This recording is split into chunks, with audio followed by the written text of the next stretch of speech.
interviewing Nathan Nickerson on January the 10th, 1992. I guess first I'd like to ask you, how long have you lived in Albina? In Albina, I'm not certain of the year because I came here in 1945 and we lived in the housing project first and then finally bought a house on Skidmore and Rodney. Oh boy, I wish I'd known ahead of time. The wife's better at that than I am. But where was the housing project?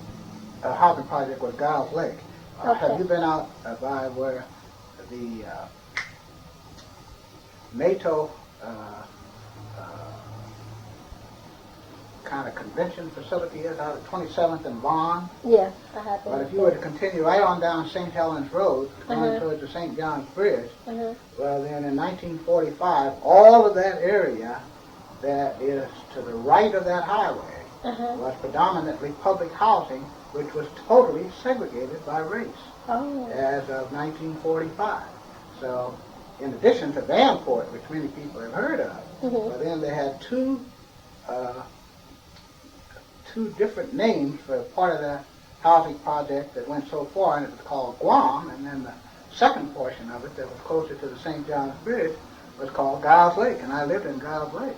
Okay. And when I finally moved, it was even interesting then because I was kind of naive to the extreme prejudice, so I had tried to find out a little bit more about the opportunity to get an FHA loan through a bank in St. John's, because St. John's is one of the near communities that I lived in later. In other words, I moved from Giles Lake to another housing project that was over at Pier Park. And so then went to St. John's, and the guy treated you like you had a tail. And so then I may be able to find out the date before we leave from the wife. That we bought the house, she's better at that than I am. And the dates don't mean anything to me, but she can kind of remember, I think, when the kids were born, that kind of thing. So, then, at the time when we determined that we would move from a housing project because we saved a few coins and could buy a house, well then, no landlord would show you, no realtor would show you any property outside the Albina area. Oh, really? You were wasting your breath. And so, and at the time when I looked, we did not have a minority realtor. Later, Herman Plummer, which I guess you've heard from, was one of the earliest black realtors. So, and then later on, I actually worked for Herman Plummer briefly myself. It wasn't too much of a real estate salesman, but did learn some things. But the point is that we then lived and moved on Skidmore and Rodney, which was considered a relatively, quote, good neighborhood, and it had, at that time, as many whites as it did black Americans, but was increasingly becoming black. And so then we lived there several years, and then we lived now only for the second time in a residence which would be broadly termed Albina, because we live now at 14th and Northeast Saratoga, which is just on 15th Deacon, right behind Woodlawn Methodist Church. So, but Albina in the truest sense, you probably know the definition better than I do at this point, because this area always, of course, had Piedmont and some other designations. One apart. But in the sense of confinement in terms of realtors and so forth, this area that was construed as predominantly black, intended to be predominantly black, then changed so that it spread, so that in the common statements they call all of it Albina, although Albina, as you undoubtedly know by now, was rather specific in the earlier determination. Can you define those areas? Can you define those boundaries that? No, but I wouldn't be surprised if you got some of them in the Mall City thing. The one I gave you, the line. But you can find it, and so rather than myself be wrong, see, it predominates in being close to where Emmanuel Hospital was and going on down. So some of that area, as you can well, does that state it? Looks like it. Because I know different people have different perspectives. That's the reason I'd never say that, because there is a strict construance of what was Albina. So you can find that out in old planning documents. And so for me to, my problem is a very definite problem. See, that's what I was telling you. I worked for 15 years for the Urban League. During that time, my domain was really employment. Mm-hmm. So we had always, at that time, a person called the Community Services Director, whose function was to do the things in housing. So all of us had a knowledge about housing because I worked during the time just after all of the legislation was put into effect. When Shelley Hill was the director of the Urban League, that precipitated the Fair Housing Ordinance, the Fair Employment Practices Law. So all of those things I used to know by heart. But if I were to tell you those things by now, oh no, there's no use of me messing up and telling you what date this one happened, although that was part of my spiel at that time. But that's many years ago. I'm a lot older than I look. So, where did you come from? Did you? I actually, pardon me, please, came from college here because I'd gone to a small black school now out of business called Bishop College. But it was in Marshall, Texas, later moved to Dallas, Texas, and is now Kapunk. But what had happened is I had gone to, I had married in college, left college, gone to San Francisco, and then went back to Bishop College in East Texas, Marshall, Texas, and then went to Detroit, which was extremely prejudiced, wanted to see how what the East Coast was after having been to the West Coast.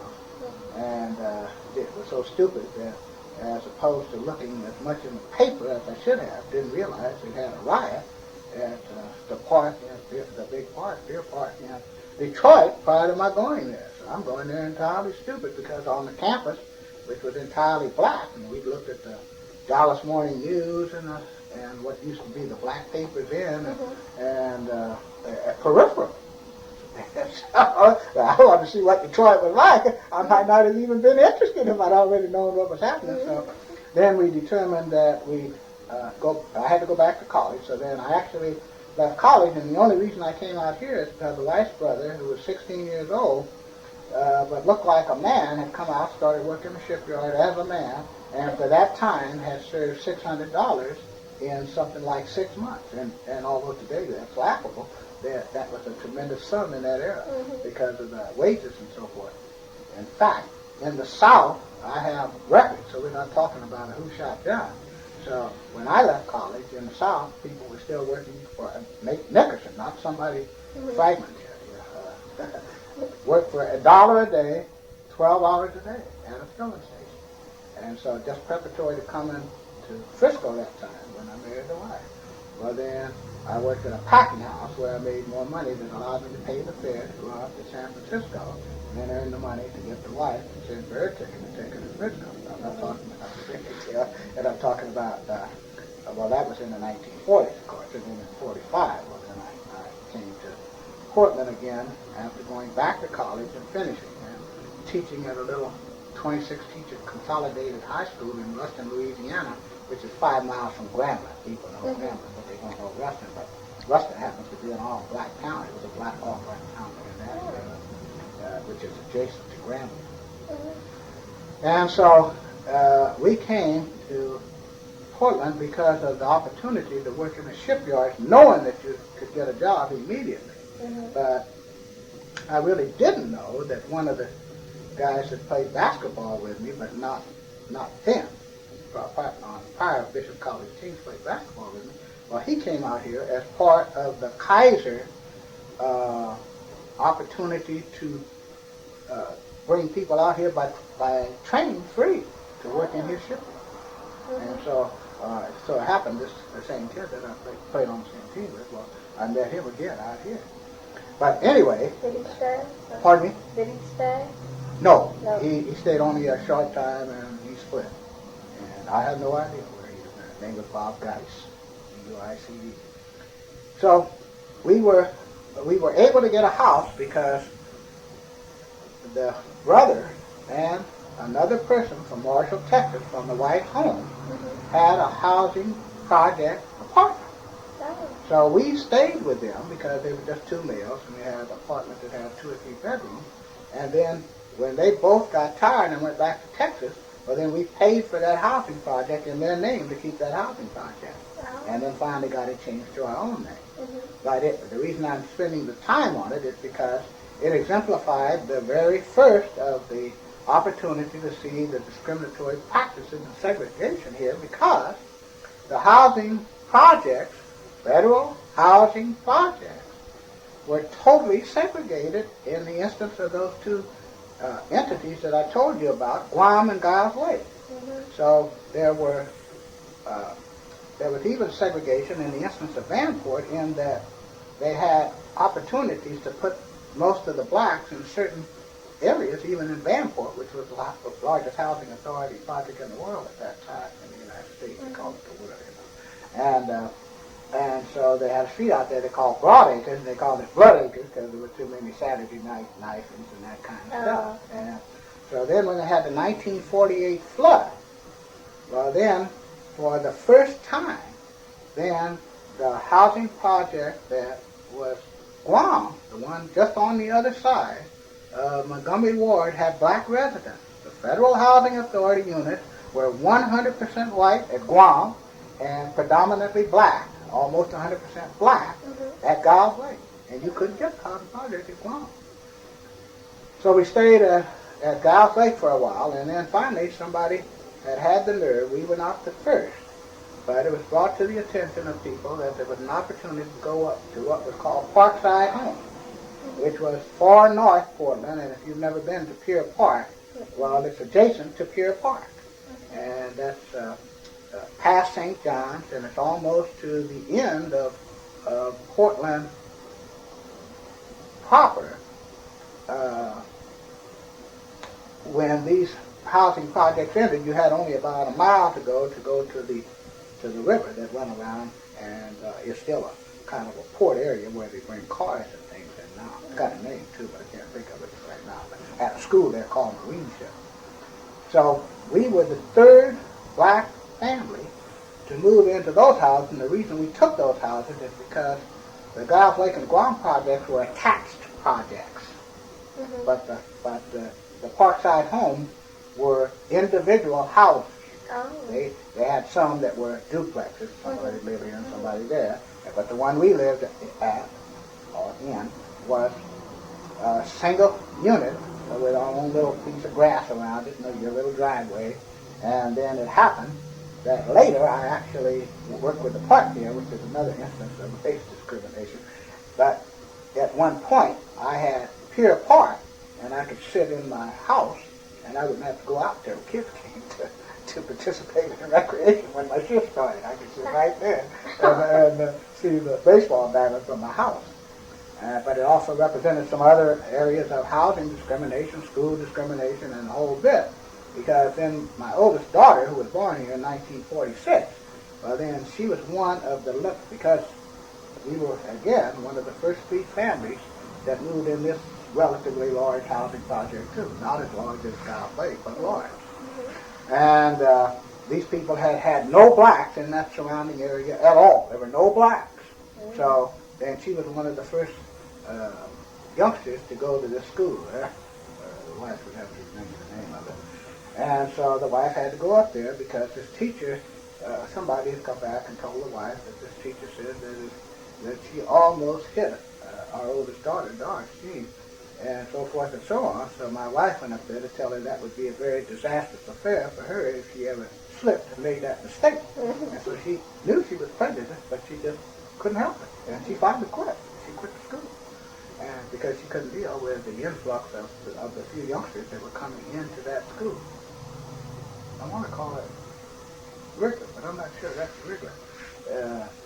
So I'll lay off that. But it doesn't matter. It's that school. It's out there. It's still out there today. Across from here.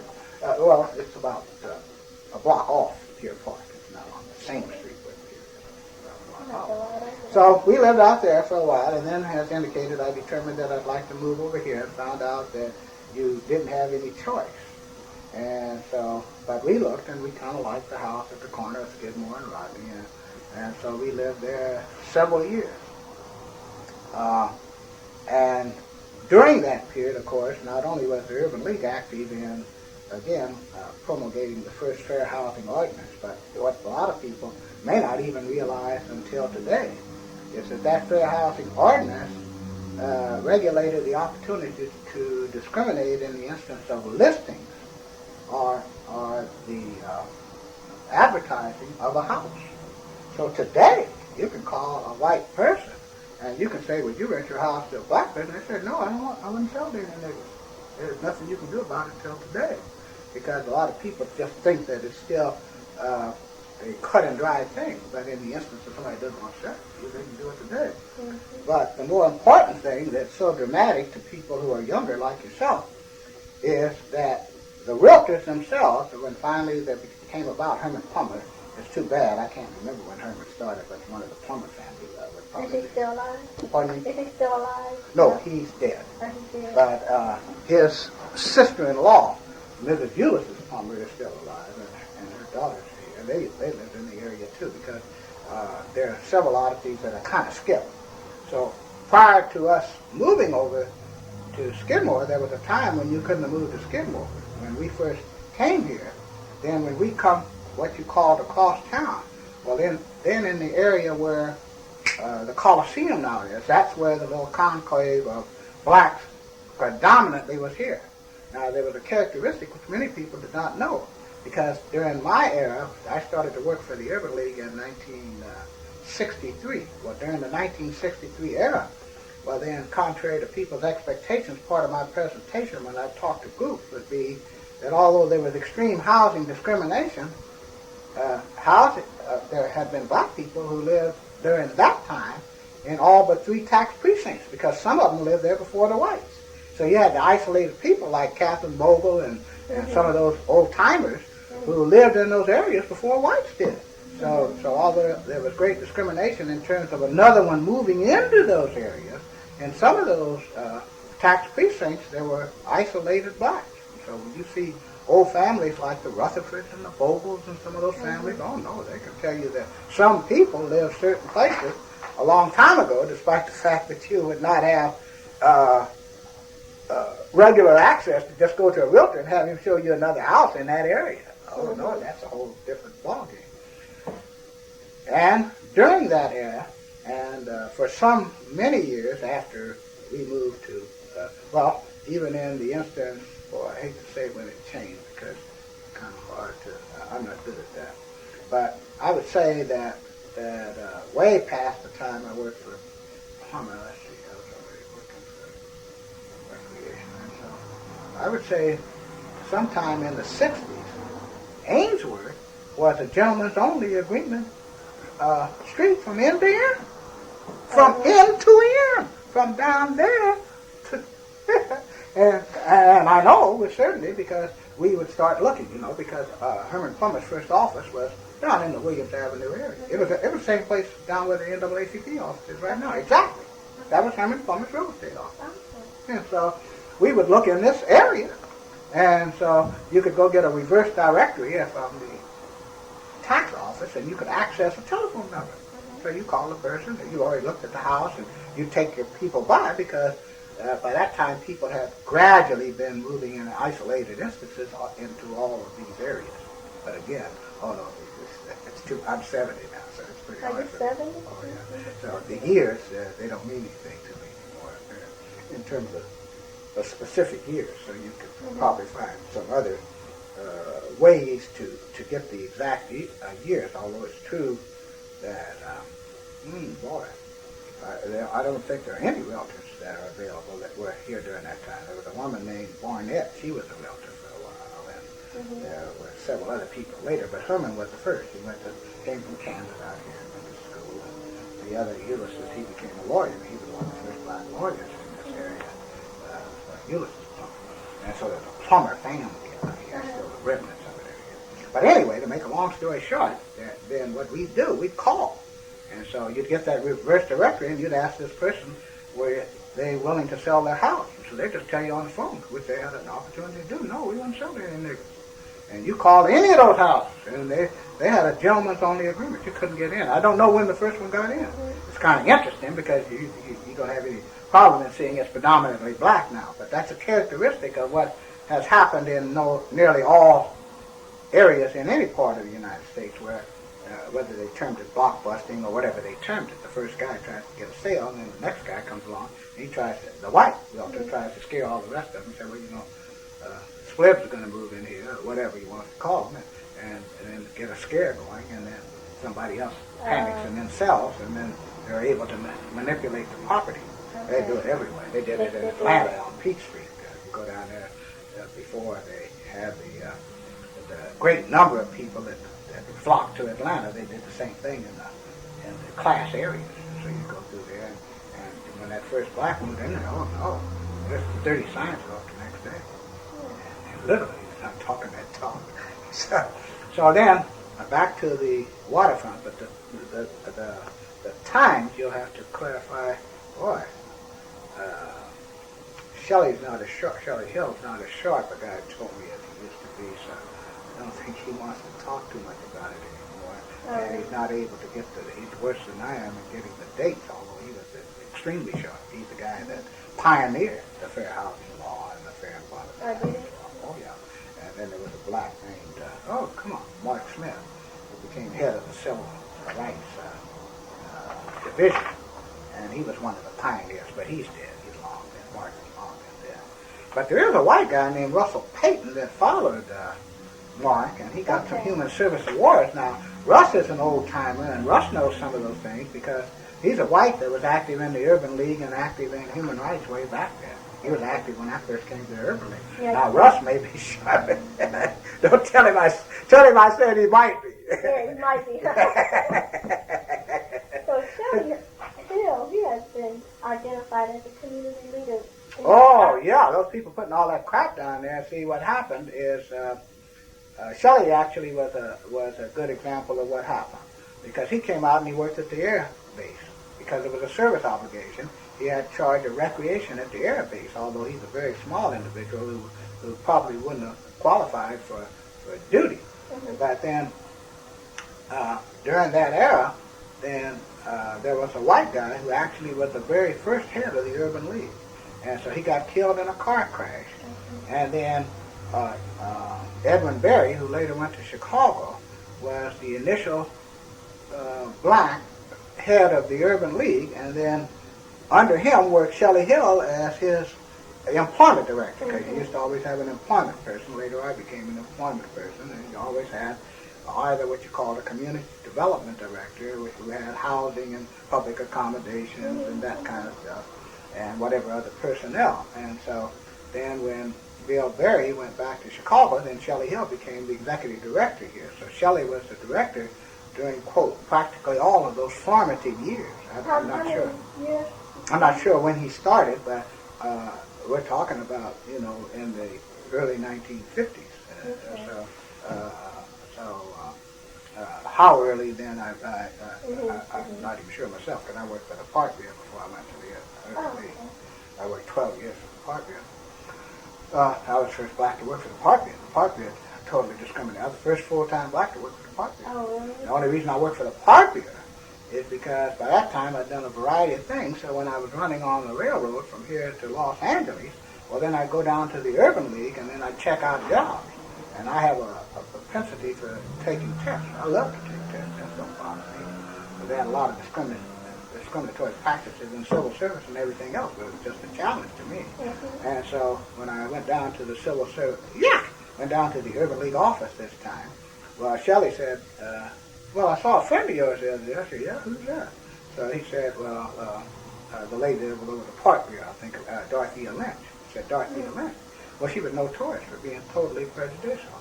And so she had never had a full-time director. There was a guy here who died now, who had that, named Richard Moffat, who worked part-time as a pianist to help with dance and music over at what then was called Knott Street Center, the one that's still over at Knott. And then so when he told me, this lady said, oh, yeah, we're looking for people, because the function of those Urban League people was to hit on everybody for jobs, civil service, that kind of thing.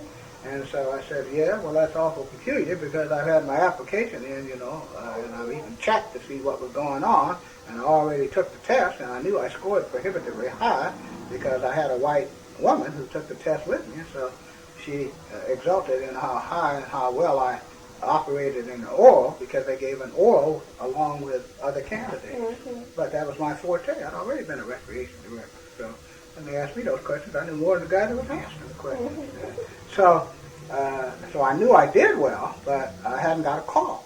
So I determined the next day I'd go down, and I just went in the office and asked could I see her. So when I went in, I assured her that despite the fact that I was working on the railroad, which indeed was a temporary situation, which in each down period in the winter, people were laid off, and you worked more regularly in the summer. And just made certain that she didn't look her dead in the eye, and made certain that that was my total and undivided intention to work for the part there, and I was highly interested. So she called me the next morning. The last thing she had when I talked to her in person was she thought it over and thought about my presentation. Because it's true, she was going to get because by then we had the Fair Employment Practices Act. And I filed once. I even got a little bitty thing at home where it showed that when I and another guy filed you couldn't get liquor store clerk for a while. And later you could get liquor store clerk, work in the liquor store, which is a state civil service job. Oh yeah, it's been a totally prejudicial environment. So, anyway, but they determined there was discrimination and no redress. I'm telling you, people really just don't believe fat meat squeezes, but they're very interesting. So anyway, called me the next morning and told me to go over to what was another housing project, because I didn't describe to you that next to Pier Park was one of the larger housing projects, which was called St. John's Woods. So by that time, blacks had predominated in going to St. John's Woods because after the 48 flood, well then they had to disperse them, and that's when the projects became more predominantly black at Giles Lake, Guam, and St. John's Woods. And as I indicated, during that time frame after that, well then we had moved to Parkside Homes. But Parkside Homes, they were keeping this kind of a little elitist place because of the separated houses. And then later they went into Columbia Villa too. The villa later became very black, considering the number of blacks in the whole city. And so he sent me out to St. John's Woods. And so when the guy looked at me, and I was alive and breathing and knew more about sports than he did, because he liked to do craft things and so forth. His name was Totemeyer. I don't know what he's doing now. He later became the director of the Civic Stadium for a brief period after he left the park there. I was hired. As soon as he saw I was alive, breathing, and could do more things than he could, well, then the next day I started with the park there. Very perfunctory after somebody decides to let you start. But it even goes on past that. So then after, because the housing project era was, being downsized. So, and just as I moved from Parkside Homes, well then the other projects inclusive of Parkside Homes and St. John's Woods were torn down. They were finally torn down. They were vacated, and then finally they've been replaced by other types of lower cost housing. St. John's Woods has more apartment-oriented kinds of things where it previously was, and the other one has more, Parkside Homes has more houses where it was in industry. But it identified the discriminatory practices in the housing again, because when they got rid of those housing projects, that's for the first time when a more predominant number of black Americans moved into this area. Again, I've already indicated that there were isolated instances when they did live in other tax precincts, and there'd be isolated instances where somebody would get one house out there in one of those instances. Because they were, as you well know, if you've been around Portland, if you haven't, you need to, you'll find that, there are many low-cost homes and residential settings in Southeast and all over. People sometimes want to attribute all the lower cost housing to Albina or North Portland. Totally untrue. That's all you got to do is say. So anyway, in terms of housing your interests, well then several things came to our attention. But there were interesting things, because finally, I know not what year, well, the HUD director was a black man, finally. And boy, I can't even think of his name now. That's ridiculous. But time marches on. I don't think I'll come up with it. Was it a woman? Oh, no, it was a black man, dark complexion. I can see him, but I just can't get his name. He used to go to meetings with him. And he was aggressive and trying to do things. But let's continue with what I said earlier, because I started something which I didn't finish. Now, in the instance when we were living in Parkside Homes and then in that era, when we moved from Parkside and then moved over to Skidmore and Rodney, well then, that was a multiracial area. There were whites, there were more whites because, contrary to the expectation, you didn't have a lot of blacks here. So even when the neighborhoods became what they called black in those days, they weren't talking about black. They were talking about a black lived here and a black lived across the end. The rest of the neighborhood was white. But there were people who were constantly trying to move who were white because they had this fear that there would be more blacks. And then I told you that the area where the Coliseum was the black area in that time. And I hate to say it this way, but it's a fact of life anyway. At that time, I drank. And so if you ran out of whiskey on the weekend and the stores were not open, well then you could come over on this side, you could go to little houses that were joints where you could buy whiskey and so forth. And they would all be in that area down there, some of that area which has been highly developed now from the Coliseum on up. But even in that era, when that housing was predominantly black, then there was a Safeway at Broadway and Williams, and they had to have a strike because that Safeway did not have a black person. But so much black. In a predominantly black neighborhood. Had a strike. And then, of course, what else was there were two joints, which were gambling joints. There was what was called the Cotton Club and, I never think I forget it. Doesn't matter. Another club. In fact, Bill McClendon, who taught out at Reed, and still teaching out at Reed, he operated one of those clubs. And a guy named Bill Denton, who just died, had a partial interest in one of them, too. Then another anomaly occurred. There was a guy named, come on, I can't think of his first name, but his last name was Johnson. And if you go, if you are right there on Williams, diagonally opposite the Vancouver Avenue Baptist Church, you go like that, where you see that little place called Cleo's. Well, that was owned by Tom Johnson. Well, Tom Johnson was a black man who was in with the white guys with bootlegging and everything, and he owned a joint in Northwest Portland around 24th over in there, and blacks couldn't go, and it was a white joint owned by a black dude who was in with all the wrong elements. The people didn't know that. Didn't know that a black controlled it. And one of the other anomalies during that time was there was a black officer here who was an early officer, and I can't think of his name either, but I think he's dead now too. He used to go out to the dog track and I knew his name well. Well, then he had become an officer, but he couldn't arrest anybody who wasn't black. This is just as bad as the South, you know. And some of the old timers can tell you what his name was too.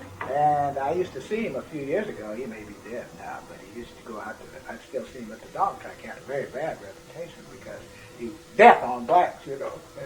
And at that era, he couldn't arrest blacks. So there are a lot of not only interesting things, but humorous things too.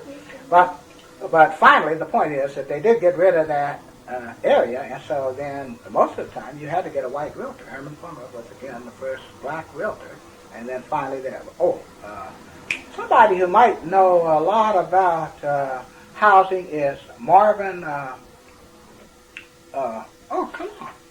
Marvin. He's got a. I'll tell you what, if it takes me to. I feel terrible. I gotta know Marvin's last name, but if you go down Alberta. And at the corner of Alberta and Williams, there's a house right there, and it's still got Marvin's name on it. Okay. Marvin. That's outrageous. No, well, you got your recorder. I'll wait. I'll call the wife. And Marvin McKinney. Marvin McKinney might be able to tell you more about real estate than I can tell you, and he can tell you some other things about housing. Although he may have come late, he would know what happened in the era, because he later became a realtor himself, and he worked for Herman Plummer. He was Herman Plummer's real estate manager. And then, Marvin will be able to tell you a few things if he feels like it. But he should have his home number separate from there. I heard he was a little sick. We're all getting old, you know. And so, but you should be able to get his number off that building. If you can't get it off that building, you should be able to get it in the phone book, because he lives in Northeast Portland. Do you know? I'll give him a call. I'm going to give him a call. Do you know much about the what happened to those businesses that was in Memorial Coliseum area? Yeah, well, some of them, it was interesting. See, Johnny's and Lenny's, which just went out of business. I don't know whether you or too tender have even heard the name, but there was an Oriental there. It wasn't what you would think initially. Johnny was an Oriental, and my assumption, because I've never known anything better, was his wife's nickname was Lenny, and she was Oriental too, but he predominated in hiring black people. And so he owned a place there, and then he moved over right on the corner of Williams. Oh boy. Well, if I have to guess, I would say it's about Shaver, but it's, oh, I know exactly how to tell you. It's where the Black United Fund office is right now. That was Johnny's and Lenny's. And then Johnny's and Lenny's moved from there to... Now, what was it? Was it a fish market or... Well, oh no, it was a grocery store. It was just a little corner grocery store, but he predominated in just having a lot of black trade, and because he was, frankly, rather loose about selling wine and beer, he always had a group that congregated. So then he moved and just changed the name. It's called Union Market, and for several years now, he's been, I think that corner is failing, but it's either failing or... I know. Oh, you know where it is? Yeah, right down. Yeah, I Shaver, right down there. Well, that's where Johnny and Lenny moved, and the wife and I were coming in the car the other day, and she said, you know, they just changed it because we don't know how long ago, but it's now called Union. Well, he was there until he stopped, but who bought it, I have no idea. So then there was another guy named, Bill, that had the market down on Williams, across from what's called Fraternal, what used to be called Fraternal Hall. Boy, those streets, I'm just not familiar with those streets, but you're talking in the area down there where Standard Brands is. Well, then he moved the market up there. And then there's a guy named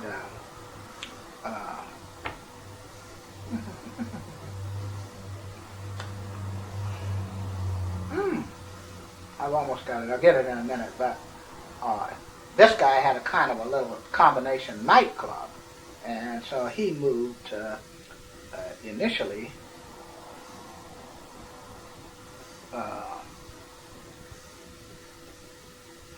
Moved down there. Laura Williams Avenue is where it was. They moved this way. They moved outside of the Coliseum area, but they moved this way.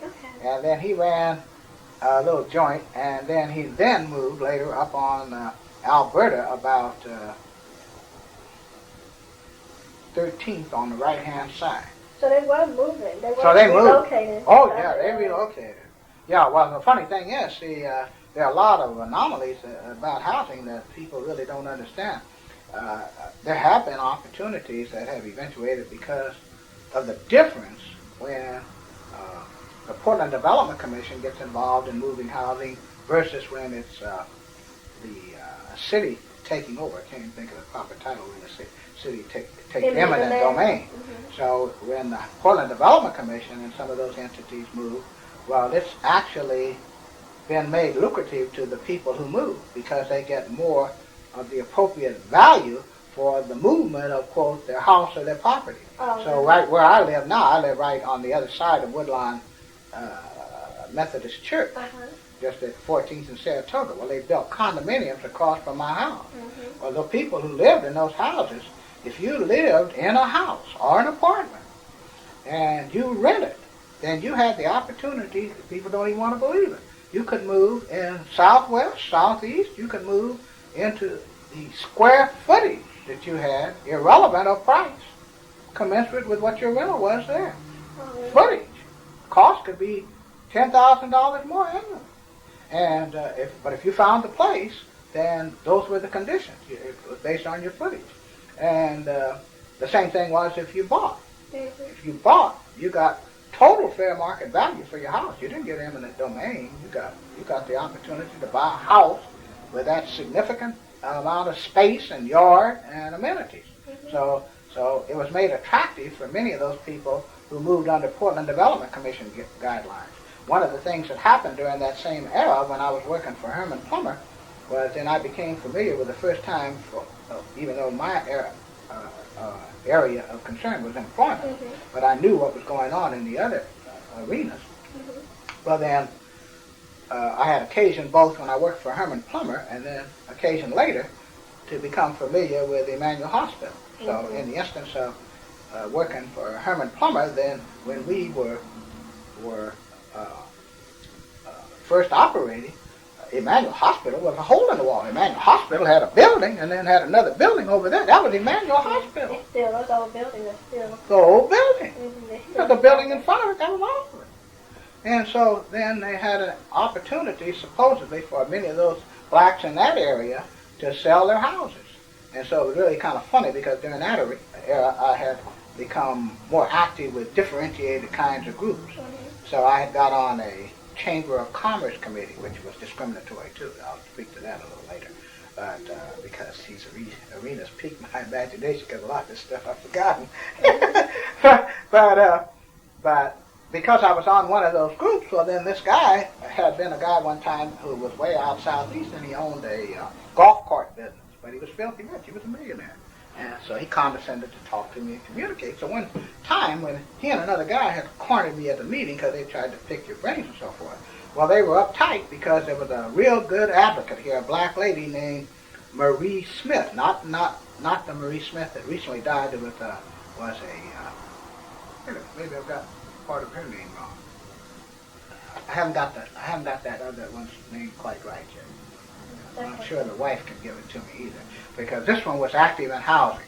Marie Smith was one that was active in senior center elderly things that just died, and I've got the woman's face, but I haven't got her name right. That was active in housing, and she was a Warren. She wasn't a Smith. They call her Marie Warren. If I don't get it, I'll ask the wife if she remembers it. She may not remember it as well as that. But my point. This lady was very vocal because she did not want those people to get rid of their housing in that area when Emmanuel Hospital first made their plans to enlarge. But I had got a shocker because it was my first introduction to the fact that Emmanuel Hospital was indeed listed in the tax records because, again, working with Plummer, I had a chance to go down and look at the tax records. And so they had already started acquiring little bits of property adjacent to their hospital at that time, where the people in the near community really being unaware. Pardon me, please. And so it was listed as Emmanuel Lutheran Charitable Foundation. I'm sure it still is. And gives you an example of it, just like the Mormon Church, of how much you can expand under a non-profit charitable opportunity. But all these guys with the Chamber of Commerce that were the bigwigs and condescended to put me on this little committee of some kind because I started being a little active. This guy hits on me and says, "Nick, why don't you ought to have one person in your community that speaks for the black community instead of these people." Her name must have been Warren, Marie Warren. I've almost got it. It's Warren. She was a Warren. It doesn't really matter. Instead of this lady, Warren. And so I looked at this dude because I kind of enjoyed some of these things, because it was an educational thing, because you had to teach these things. So he wanted to brag, so he told me about if so-and-so, because there was a dude that used to work at Pacific Pine Light, and he owned a place out from Portland out from the whole urban area, called White City, Jackson. His name was Jackson. So he was a power mover, a white power mover during that time. I mean, he's the guy that got the congressman elected, he got the mayor elected, and everybody else. And then he had his own carport atop one of the downtown utilities buildings, and then he flew over to his place. And if you saw him walking downtown, you didn't have to ask, because he looked just like the dudes back in Washington, D.C. When he's walking down there, he's walking in front. And each one of these dudes in this blue suit, certified white, better have on a white tie, better have on a blue suit, and then his cohorts walking around, in a file behind him down to go to a white club downtown. It's the funniest thing you ever saw. His name was Jackson, and he was a power broker. And he said, well, if Jackson calls and tells me to get up at 6 o'clock in the morning, go to a meeting, well, I'll go. And so you guys ought to have one person who speaks for your community. I said, what are you talking about? I had enough then to talk to these guys on down to earth level. I said, we don't believe in that. I said, and Whitney Young, who was then the Urban League director, I said, Whitney Young, no, doesn't call any Urban League and tell them to jump out of bed at 6 o'clock in the morning and do anything, because he wasn't a multi-millionaire either, you know, where someone was going to rub off on you and go, hey, you know, maybe he paid enough, maybe I'd run down there and tell Marie to lighten up and make it fit. but she didn't have a chance to get rich behind this dude, you know.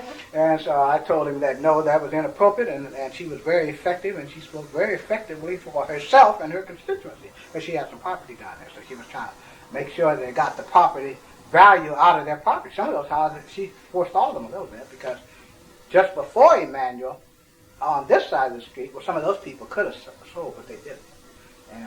But Emmanuel finally got practically. Well, you've seen it. No, Emmanuel with a hole in the wall, and that's ridiculous how much they got. But Really? finally, they just got it because, you know, it was there to get, and why go anywhere else? And so since then, they at least have done some community-oriented things. You know, they had later a couple of people who were black who were their human relations directors. Donnie Adair was before he took some of the other jobs, and then.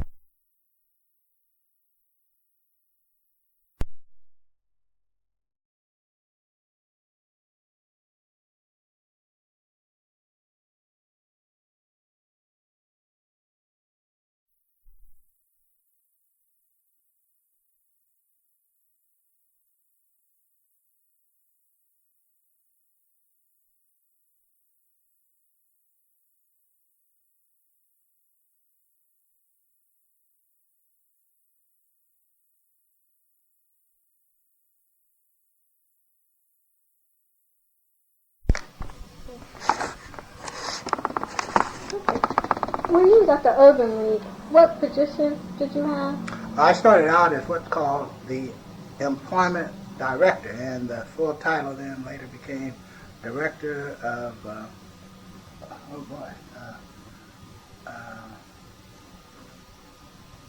that's interesting. I just had the title and lost it. Director of Job Development and Employment. Director of Job Development and Employment. What was the central goal of that department?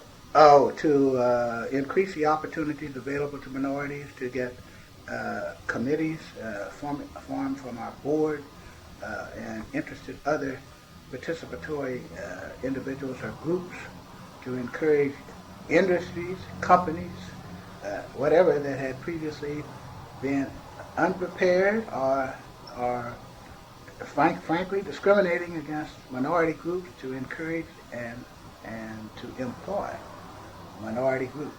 And so that was really the whole function of that titular title, which was a National Urban League title that was duplicated or replicated in all the other cities that fell under the National Urban League. So when you asked the other day, it was very interesting because, particularly in the instance of young people, however knowledgeable they are, my own kids really have no idea of all the different things, because when they were that young, and they were in those formative years when I was working with employment problems of immense proportions, they have no idea what you're really talking about. Mm-hmm. So discrimination was so widespread that, frankly, obviously many whites and many white-oriented companies don't want to admit the totality of their discriminatory actions. So you had all kinds of discrimination. The National Urban League identified 17 different ways that the civil service exams discriminated. So here was a white person that thought civil service was a way to get rid of discrimination. 17 specific ways. I'll identify a couple. That's the reason I was afraid I did. Mm-hmm. But I don't want to take too much of it. Once I start in that, But before you do that, I want to know, when were you hired? 1963. Okay, until. And then I worked until I came here, which I'll find out. Yeah, 1980. That's correct. So my life was kind of divided into different spans. I worked for the Park Bureau from 1952 until 1963 when I worked for the Urban League. Mm-hmm. So I was the first black hired by full-time black hired by Bureau of Parks, which had several cases of discrimination against it. Not a theoretical thing that Nate Nickerson talking about. Nate Jones, the person later the principal at Jeff, is currently now with the school, and a guy named Sam Macon went to Lewis and Clark, and applied for summer recreation jobs and filed a suit. Had to file a suit because they were routinely hiring people who had any familiarity at all with any kind of sport or anything else to work as what were called recreation directors in the summer program. And they filed a suit, which eventuated in a temporary situation where they not only were they hired, but the director, Dorothy Lynch, was, we can't mention her name though, like that, because no one sued or anything, although if you historically went through it, you would find that she was taken out of the hiring process so that a board then would determine who was going to be hired. When I got ready to get hired, it was an anomaly all in itself. I've gone through these different kinds of things, working in differentiated jobs, and have begun to run on the railroad as a dining car waiter in the summer, which was another discriminatory position that I can talk to about. And every time I'd come in, I'd go by the Urban League office. So when I go to the Urban League office, that's when Edwin C. Berry, who later became the director of the Chicago Urban League, was the director here, and Shelley was his job development and employment director. So I had a disposition towards taking tests. I don't know whether I told you that or not. So when I'd come in, I'd go by and see what kind of job they had, and so somebody that had a test, that didn't scare me because I took something like 8 or 10 state civil service tests, 7 or 8 city civil service tests, and all kinds of tests. So I became acquainted with some of the kinds of things that would be helpful to me and to aspiring applicants later when I became director of employment, because I took all these tests. And so when I go down there this particular time, coming in from the railroad, Shelley told me, said, Nick, I met a friend of yours the other day, because he knew the places I was applying, and I applied at the park there, because I'd been a previous recreation director in a summer camp one of the years I went to college, and been an athlete all my life. Went to college off a basketball scholarship. And so I said, well, that's awful peculiar, because my application has been in down there. So I go down to the Park Bureau office that next day, and just went in and asked to see this lady who was all powerful. She was as powerful as a current police officer in running her own department, and running the Parks Department. But the problem was that they had no black full-time, and had this part-time person working over at what then was called Knott Street, which was later named after Matt Dishman, a black policeman, one of the first black policemen here. That's how the center got its name. But at that time it was called Knott Street. And so when I went in, I said that I was pleased that I could talk to her, because I really wanted to reiterate my interest in becoming a recreation director, despite the fact that I currently was running on the road, but that's part-time work, blah, blah, blah. And so she assured me, right after having told Shelley that they had a need, that there wasn't anything she knew about. But because of the way I approached it without saying so, then she knew that I was not an ordinary applicant, and I would have filed a suit with the Fair Employment Practices Commission, which then was run by Mark Smith. But the point, or a little later by Mark Smith, who became a black person who died later and was with that commission. So the next day I got a call. When I get the call is to go out to St. John's Woods, which was the housing project then right next to Pier Park, another large housing project that was predominantly black. That was one that was designated as black, had some whites in it, but it had been a refuge for those that were black after they had had the opportunity and the necessity to disperse some of the housing people within. That one was where a large number of blacks were able to get in. The surrounding neighborhood, as I've indicated earlier to you, was discriminatory, and they hadn't had black kids in no schools out there until that occurred. So, and it wasn't that wealthy a neighborhood. Nicer homes on the periphery of the park, but the rest of it was, in many instances, undeveloped and very ordinary housing. And then the other housing project, which I myself, by that time, lived in, that I told you had the individual houses. And so when I went out there and I talked to that guy, when I was not blind, crippled, or dead, and then I knew more about sports than he knew, and he kind of liked craft, the next day I was hired. I get a message that when he sees me and he okays me, I'm hired for civil service. But it identifies, again, the same characteristics people are talking about today, wherein if a person goes for this job and they look like you or they otherwise fit your image, you're hired. But this time, there was total discrimination until I was hired as the first black director. But if I don't hear this comment and don't go down there, and I'd waited for the normal civil service process, there's no telling when I would have been hired. Mm-hmm. But I was ready to change because I knew that work was temporary, and so hired to work at St. John's Wood. And so it quickly spread among the Park Bureau that I was the only black full-time person again, although this Richard Moffett was working part-time as a music director with Mildred Hughes at this old street center. Richard who? His name was Richard Moffett. The lady who was over the center was a white woman, Mildred Hughes, because all whites were over centers. Mm-hmm. No blacks. And so, anyway, that was an interesting experience because St. John's Woods was going to be demolished, and later was, because of the opportunity to get rid of the housing projects and have other housing put up in some of those areas. And so they already had me scheduled to go over to Knott Street. So I knew I was going to go over to Knott Street because I'm black, and that's what the center that had the predominant part of the black population at that time. And I did, after working there. And what did you do at Knott Street? Then I was called a recreation director, and Mildred Hughes, the director, she did the things like dance and directed the workers. And you had activities in the morning for kids that were not in school where they could do painting and different things like that, and exercise classes for the ladies. And then they used to have senior citizen, which they call Golden Age dances.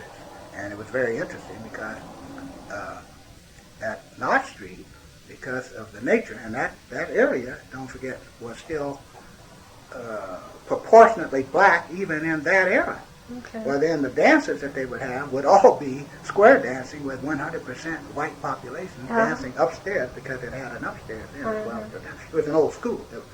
Its name came from a school. And it was later torn down and made into the current operation. Oh. But that was a school. That was a two-story building with upstairs where the senior citizens, the Golden Ages, went up to dance. But all white. At one time, all white. But then Mildred, because she was a creative dance teacher, well, then she started having groups that were predominantly black that did creative dancing. And then this Richard Moffett did the choreography, and he was a composer. He's dead now. And things like that. So we did have participation musically and dance-wise with a mixed population, predominantly black. Most of the people that came to the center during my era were black, other than the Golden Age group. And this is like from 1950. Yeah, you're talking about 1952 to 1963. Okay. And my ball teams and so forth would be totally black. And Elliott School, which would participate in the Golden Ball, which is the name for Park View basketball, well then because it was a school program, it would have some blacks and some whites. So Damon Stoudemire's father, Willie Stoudemire, who lived just across the street from that school, well then he played in that Elliott program during those years. And so it's kind of interesting because Charlie and Willie played Stoudemire. Charlie works for the health department now. Did they have a daughter named Donna? I don't know all of their kids, but I'm quite sure that Donna is one of their daughters. If she's named Stoudemire, she's one of their daughters. So anyway, the point is that they had a very good boxing program, and it identifies the same kind of thing that you have in so many arenas. So, but Knott Street then had not only state Golden Gloves champions, which is the title for amateur boxing championships, but then they had some who went to the national, and they had a guy named Squeaky Robertson, who was a custodian. He's dead now too. And he built the ring there with his own hands, irrespective of the Park Bureau. And he had these championship boxers and has done this as a volunteer activity for years.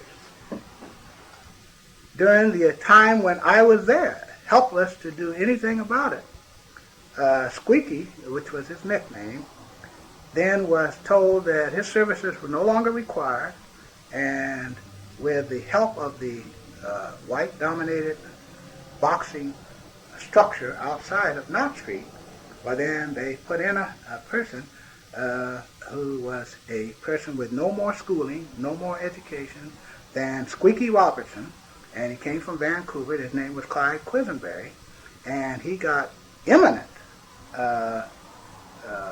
acclaim because they put in a ring that was put in by the park bureau when you ordered the equipment. Because I was in the athletic arena, and when I would tell when he first came there, see, he was just kind of a part-time person. So his job description was developed on the Knott Street premises while Nate Nickerson was there. Because myself and another co-worker, who happened to be white, drew up his job description. He drew up his own job description and became the first paid boxing director at this program, which this other guy had developed. He had a lot of people. Some of those family members are still here because the White family had a couple. Ivory White and oh boy, I can't think of one of the other kids. That's one of my favorite people. I'll think of it in a minute. Well, their family had great boxers, and they had other great boxers. The Lincoln family was a family that had a lot of great boxers during that time. And later it happened that Chuck Lincoln actually became a boxing director there in many years after that. Chuck Lincoln, yeah. He's still around someplace, but I haven't seen him in years. And but the point is that the guy manufactured his job description with the aid of the person whom I know. I was here. No.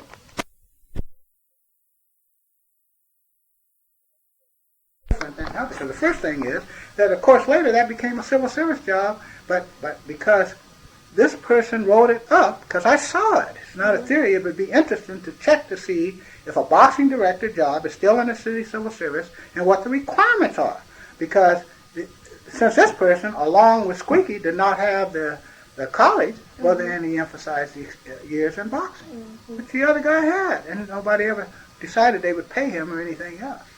And only old timers like myself would even, and some of the kids that were boxing, like the Lincolns and so forth, but they wouldn't know that. They wouldn't know how Squeaky happened to get out because they were little at that time. But they know that Squeaky disappeared, and then this other guy not only got built up, but then we had a lot of Golden Gloves because boxing was a bigger thing then than now. And so we had a lot of boxers. Went back to the national and fought in the national and junior. Under Squeaky or? And Squeaky's dead now, I'm sure. I haven't heard of Squeaky in years. And he was working as a custodian for the city. Cleaned up the park right down there on Burnside for a while, next to where the Urban League offices were for a while. Across the street from where the United Way building is. There's a public restroom. Okay. But the reason I went through that is because I'm saying very clearly that not only was civil service discriminatory, but that the National Urban League told of the 17 ways, all of which I don't really have because that stuff is antiquated now. But during that era, well then, I took all kinds of civil service examinations because that was a challenge to me because I excel at tests. And so I took parole and probation officer, which is one of the ones that's very interesting because there was no parole and probation officer at that point who was black in Oregon. See, now there have been many, Kaylee Cook and lots of people in the interim years have been parole and probation officers. You don't need a medal to be a parole and probation officer. So after first when I took the test, well, it was just like a picnic to me because I liked to answer questions and so forth. So I already was test-wise. So if they have oral examination, which they had in this instance where they had a bunch of you together, I answered first. When I answered, there was nothing anybody could say except something redundant that I'd already covered if it was material. I'd already taken advantage of it. Fifth quest on the state of Oregon parole and probation exam at that time was, if you were because they called you Negro in those days, if you were a Negro, or, I beg your pardon, let me get that phrasing right. If you were the director of parole and probation and a Negro were to apply, what would be your reaction? It had a question which specifically spoke to Negroes and the reaction that should occur if a Negro were to apply for the civil service exam for probation and parole. Because a white person is developing the exam in what had been to them what should have been a monoracial situation. And so when I took that, when I finished with it, there wasn't anything for anybody to say, because I took it apart, of course. But then it happened that because of Shelley Hill being known with the Urban League and having some friends in the other community, well, then they had people who graded you in the oral part of the examination, because it's oral. They had a written and they had an oral. Mm-hmm. And so this guy met Shelley Hill, who was the director of the Urban League, on the street and said, well, you had a black guy in our parole and probation exam, and I happen to know that he stood at the top of the list on mine, and I can tell you that he stood at the top of the list of two other people that were the reviewers. And so Shelley never even told him that he knew me. Okay. So then the system was that then if a vacancy occurred, then you had to call the three top names on the list, but you did not have to choose in any specific order. You could choose number 3. The ruling at that time was if there were 2 or more vacancies, then you call 5 applicants and you could choose any of those applicants. But the ruling that was unbelievable to people in a modern era was that if you were called and not chosen 3 times, then your name was stricken from the list of eligibles on the state civil service examinations for a state of Oregon. So the first time, because this was a state parole and probation job, not local, then the examination was the oral, that interview part of the examination would be held in Salem. So you get a little printed notice that there will be X time that you're supposed to be in Salem. So because it was summer and accelerated to take the wife, well then I took her just on a trip down to Salem while I went in and took the exam. We just made a little kind of a picnic day out of it, and knowing that I was not going to get that job, but well prepared to present the appropriate front and everything. So I go in, and sure enough, the secretary jumps across the railing and says, Mr. Nickerson, can I get you a cup of coffee? And they sit me down and they give me a cup of coffee prior to going in to see this Randall, this parole and probation director. I'll never forget his name. And so they were very courteous and then escorted me around to his office when it was time to go in there. And the dude jumps out of the chair and says, oh, Mr. Nickerson, it's just so good to have you come in down here today and interview, and I'm so glad to see you, and so forth and so on.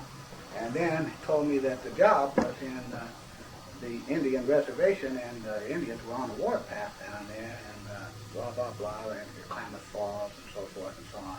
And I assured him and looked him dead in the eye and told him that, oh, I'd be very happy to go down there. That sounded like it would just be a beautiful challenge. And I had no aversion to moving or anything. Not doing one thing to dissuade this person from thinking I'm going to take that job.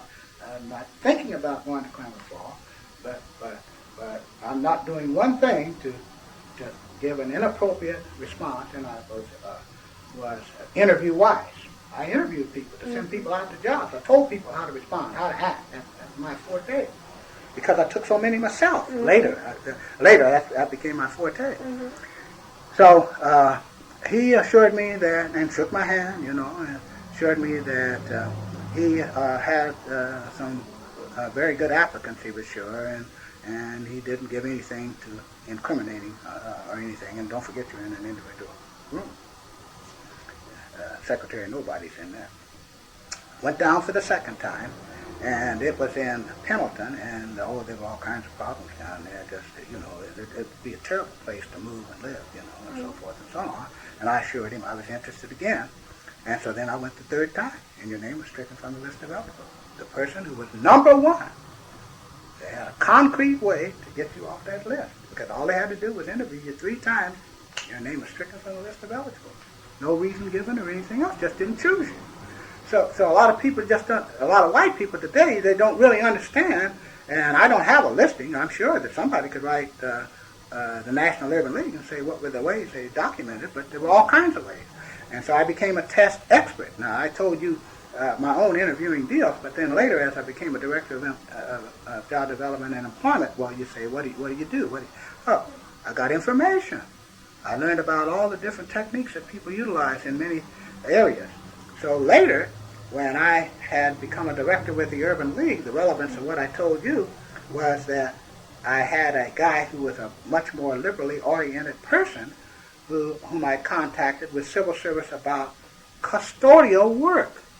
And by that time, I had accumulated all kinds of entry tests for all kinds of things, because it took a lot myself, and then I was able to get some. And I applied during that era for 17 differentiated civil service jobs, state, city, federal. But finally, I told the guy, and I cannot remember his name, who worked for the city of Portland, and he was over the examination for janitorial work. So he had this list of questions whose relevance to janitorial work was not to be seen. So when I critiqued it, he listened. He was one of the people who listened. So I said, if you're interviewing a person for a custodial job, why would you ask a person all these irrelevant questions oriented to somebody that was going to do a college-educated treatment plan or something that totally unaffiliated with their job? And so why wouldn't you have things that would be more simplified, like go over there and pick up the bucket and go get the mop out of the closet and some simple kinds of things that identified the fact that the person could follow instructions and do the work. And the guy changed it. There was a guy. So that all along I want to indicate that even though there were all of these built-in kinds of discriminatory situations that prevented entry into jobs, there were some whites all along the line that finally recognized that this was inappropriate and changed. So this guy called me down to his office one day. He said, Nick, come and look at my test. And he changed his test because he had the authority to change his civil service test. And so some of those things came in handy. And then later on, well, then I found out as I worked with all the differentiated companies that there was a God-given test that they like to give to secretarial people called the Wunderlich aptitude test, Wunderlic. And so, over and over again, the first entry person that the companies would give you a job, you solicited job orders. You say, what did you do? You find out about what the testing situations were, what were the kinds of entry questions that people asked, if they just asked verbal questions, what were the opportunities, what were the jobs. A lot of people too stupid to go to a plant and they look for a job and all they want is a job. But they didn't have sense enough to look at the company name, see what the company made or what they did, foresee what kinds of jobs they might have, what really might be their needs, and orient yourself to what you would be able to do that this company did. So there's just lots of people that just didn't know that you did that. But I learned that the hard way, because when the war ended, well, then I looked for 3 months for work. And so I became, what I spoke about in that article, peculiarly acclimated to looking for jobs and finding out what happened to minority groups looking for jobs. Because I used to brag that I could sit in an office like this and I could have told you every single factory and every single plant that was in that area that I described where the houses were from Montgomery Ward all the way out to the St. John's Bridge, because I'd been there more than one time. And I made my rounds so that I would hit a different company at each day at the time they opened. So I went through a whole bunch of panorama of interesting things. So rather than tell you about it, you can later ask questions. But I became peculiarly equipped to tell people about looking for work. And I knew how to make an intelligent search, knew how to present myself, knew how to dress appropriately, knew how to pay attention and be alert, and all those kinds of things. So do you think the urban leagues are effective in getting people in jobs? Yes, to some extent, because you're still limited by the system. After I worked for the Urban League, well then, I ran into this test that I started to tell you about that was called the Wunderlich aptitude test, which they would give to people. This test was designed by a guy named Wunderlich, and it had 52 questions.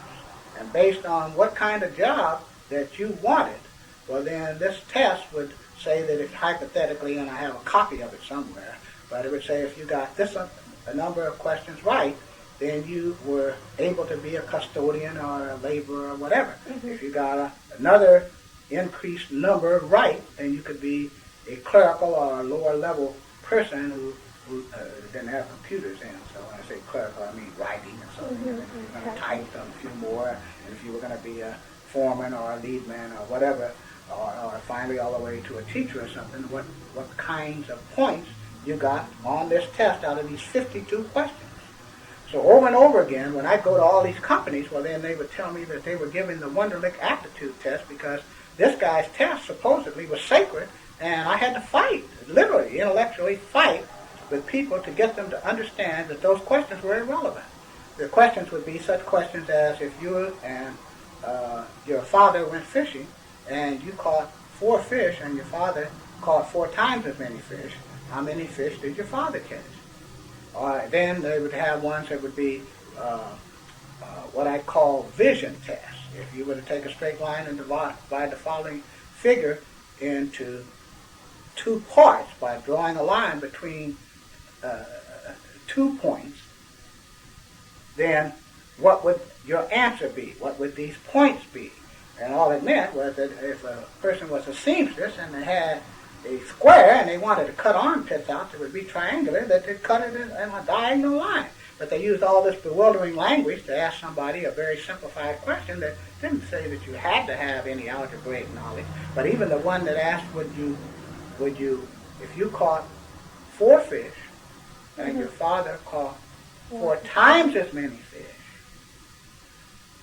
how many fish did your father catch? If the total were 20 or whatever the answer was, well then I finally had a job testing secrets class because I took all 8 variations of the Wonderlic because I couldn't talk the people out except that one guy that I gave the example of that changed his test because those people told me the Wonderlic was sacred. So when I'd say, well, what makes it sacred? He said, well, the people we've got working for us, they're okay. I said, what about the people that you passed over that aren't working for you? Because he conveniently forgot that all those he had working for him were white. So they were okay because any idiot could have done the job because the test was irrelevant.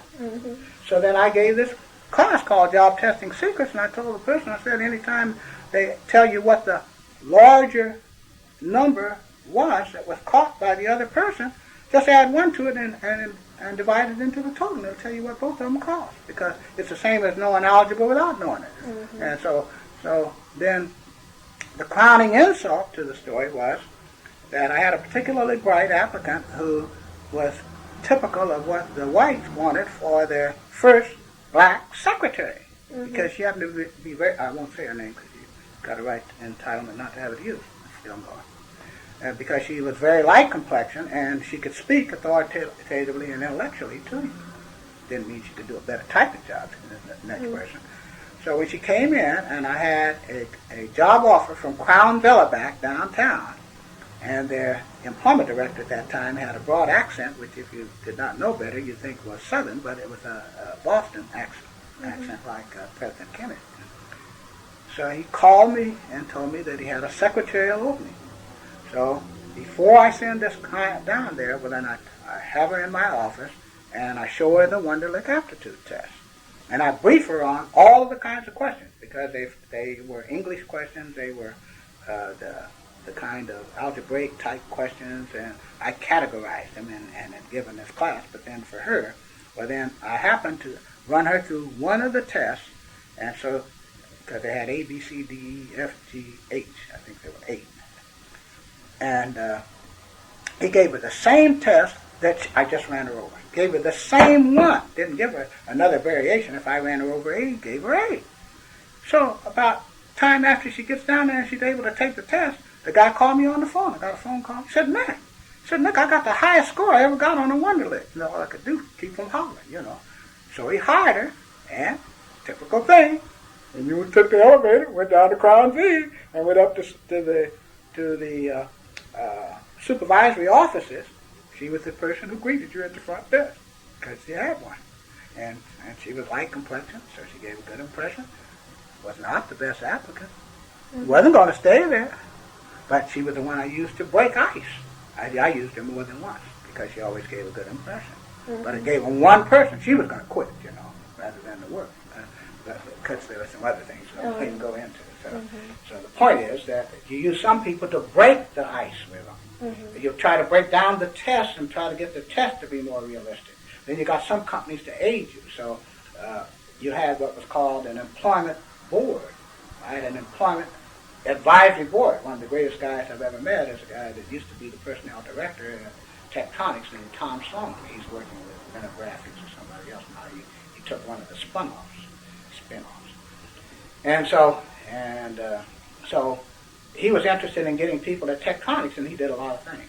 He had buses take kids from Jeff out to Tectonics, let them find out what they did, things like that. But in addition to that, just all kinds of things, just a brilliant, great guy. And so we utilize these guys to also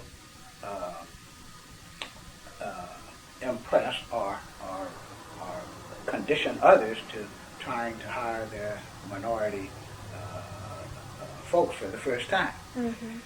And so a lot of interesting things happened with that. So, and some very positive. So during that era, the usual first entry was a black woman secretary. The woman was considered less threatening than the male.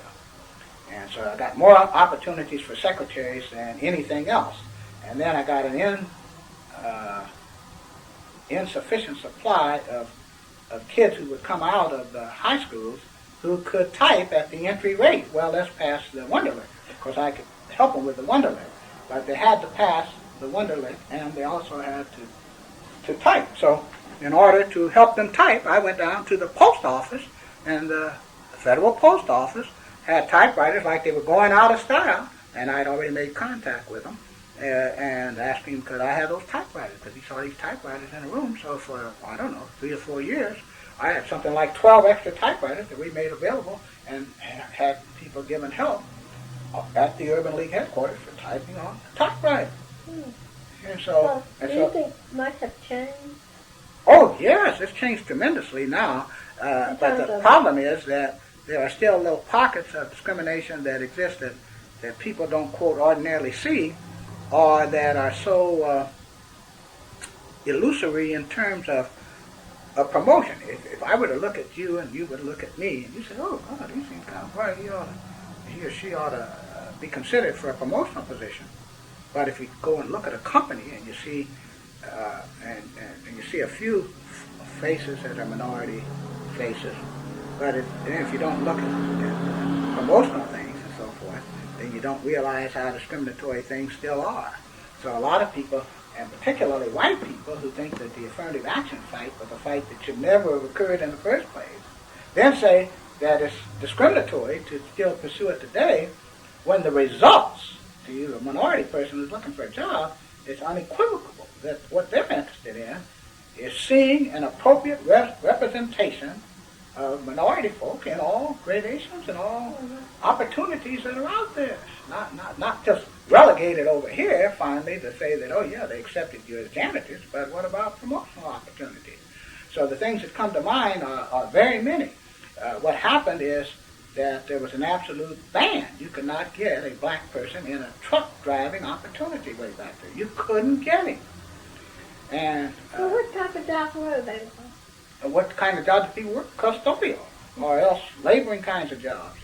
I got lots of comedy situations. I had a woman call me in and give me a job order. Mr. Nickerson, oh, I'm glad to get you, and I just have a wonderful opportunity for a college-educated black person. And so she gives you the job order. And I used to take them personally, because there were times when I had a secretary that was an employment secretary. There were other times when we had a lesser staff. I'd taken the job order.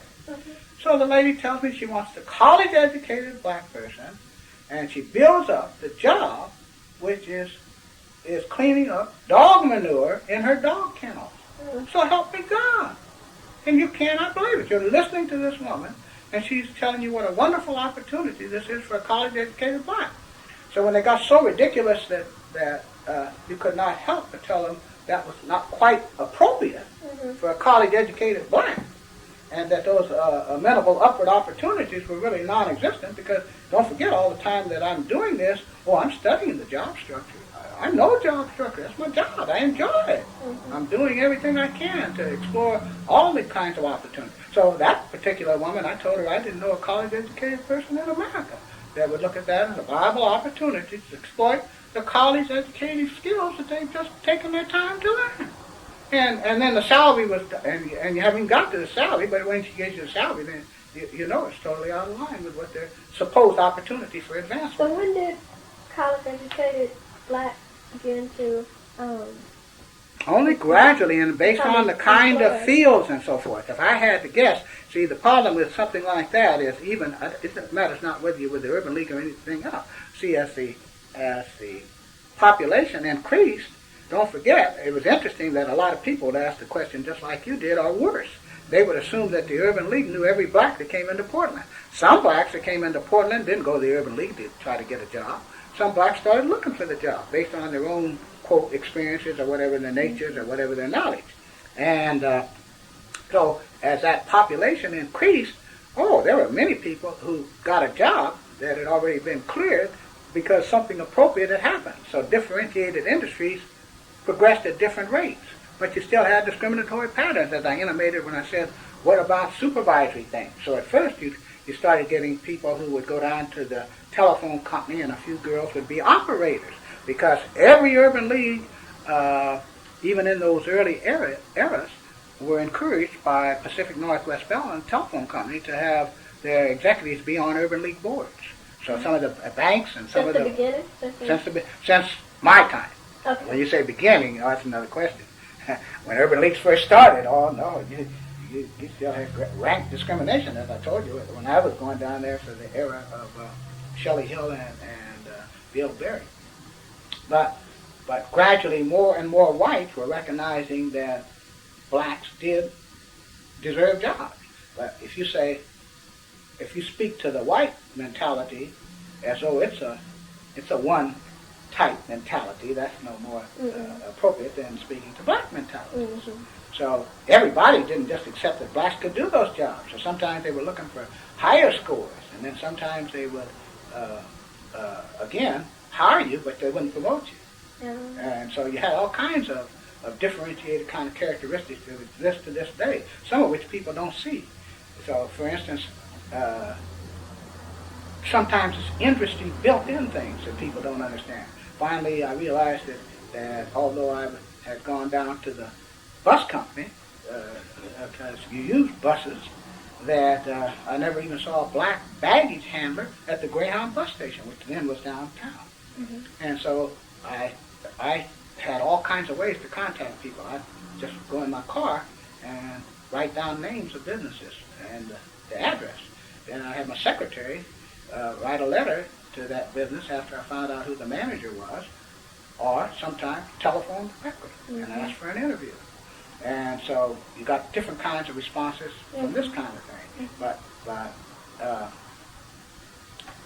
then if this person didn't respond to my letter, I just go out there and drop in. And sometimes, it's a waste of time. Sometimes it's effective, but you bring yourself to these people's attention. But in answer to your question, when did jobs start getting better? Well, the telephone company serves as a classic example, because the telephone company, although, boy, you'd have to ask Herb Emerson a year ago, but the telephone company, again, had a representative on every board, like my job development committee had Tom Sloan, a tech, on it for those many years. But then I'd have a representative of the telephone company. So at first, my wife and other people, they get custodial jobs, even at the telephone company. So then later, they started letting some of them be telephone operator trainees. And then finally, and I can't remember the year, it's really too bad Shelley isn't here, because that's not my forte. But many years later, then the National Urban League had on its board a black National Telephone Company executive. So the national executive came out here to make a field trip visit, of course, at the invitation of the local Urban League. But then he went to the local office, which then was Pacific Northwest Bell, and he wrote them up as having no minorities in elevated positions. So the first black to get in an elevated position was a black woman. Oh, come on. Think of her name in a minute. Angie Davis. And so then later, after this executive from the National, I think I still remember his name, Scruggs, from the National Urban League, but he was also a National Telephone Company person, critiqued them Then a person who doesn't work there now, Herb Emerson, who had worked for the Urban League, and Don Foreman, and some other people, then they were promoted. And I don't even know Herb Emerson's number now, but Herb was one of those people, along with Don Foreman, who were promoted. So still, my point in making that is, you would have some companies that would cooperate to some extent, but they hadn't thought that this person should be promoted right along with these other people. And so you had all kinds of things. You had finally a situation where Xerox had a national executive, but in Xerox instance, the guy that was even more adamant in terms of Xerox increasing their goals happened to be white. And so when he came out here locally, and he happened to be on an Urban League board, so sometimes the board affiliation helped too. So there's all kinds of things that blacks just don't understand were part of that process to make that upward mobility. You didn't jump from here to there, and it's really interesting to kind of recognize that, a younger person that doesn't think about how it took place, they have no idea of how you got the first step to the next step to the other. So all of those steps took a long time, took a lot of work, and an interest in a society that had accepted white as being the acceptable thing. Sometimes when you put that first black person in there, they didn't have anybody to talk to. My wife worked at the telephone company down there at the office that's adjacent to Wendy's as you go past Broadway. That's a telephone company office where they train technicians and so forth. Well, my wife went there and was selected to work there. My wife ate by herself every single day. She was the only black person there running the elevator. And the only one there. She ate by herself every day until finally a white woman made friends with her. Then finally some other people that were recognizing that she was okay and so forth, but then they made friends, and finally a white male that was a nice guy came out, and he was trying to help me with my car during that time and so forth. But for a considerable period of time, she ate by herself every single day with a building that had 100 to 200 employees in it. So all kinds of little situations. But Did she eventually move up, or did she stay with the telephone No, company? she didn't. She didn't stay with the telephone company. And there are others that did, as I indicated. Now, what Angie Davis started as, I have no idea. But I've also had other people that, for instance, I started at a bank, and then later they became a personnel person. And then I referred people later